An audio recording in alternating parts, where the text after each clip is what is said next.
रूस के कई देशों को खुली धमकी, परमाणु हथियार की धमकी दे दी। जल गया राष्ट्रपति पुतिन का मकान, पश्चिमी देशों को पुतिन का परमाणु अलर्ट। रूस और यूक्रेन के युद्ध के बीच राष्ट्रपति व्लादिमीर पुतिन ने बुधवार को बड़ा बयान दे दिया। पुतिन ने कहा है कि अगर यूक्रेन को लंबी दूरी की पश्चिमी हथियारों के साथ रूस में अंदर तक हमला करने की छूट दी जाती है तो रूस अमेरिका और उसके यूरोपीय सहयोगियों की मारक दूरी के अंदर मिसाइलों को तैनात कर सकता है।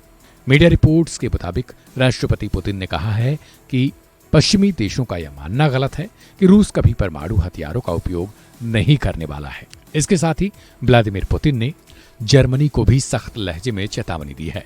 पुतिन ने कहा है कि यूक्रेन द्वारा रूस पर हमला करने के लिए जर्मनी में निर्मित हथियारों का उपयोग करना एक खतरनाक कदम होगा।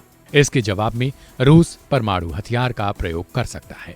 आपको बता दें कि पिछले दिनों ही नाटो प्रमुख की ओर से यूक्रेन को रूस के इलाकों पर हमला करने के लिए पश्चिमी हथियारों का उपयोग करने की अनुमति देने का आह्वान किया गया था। नाटो के इस कदम को लेकर भी पुतिन जबरदस्त नाराज दिखे।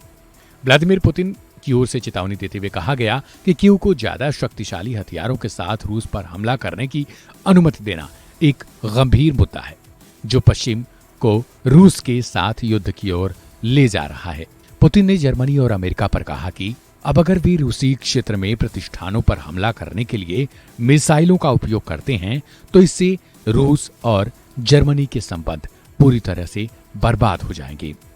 अमेरिका के राष्ट्रपति पद के चुनाव में भले ही किसी की भी जीत हो, इससे रूस और अमेरिका संबंधों में कोई बदलाव नहीं होने वाला है।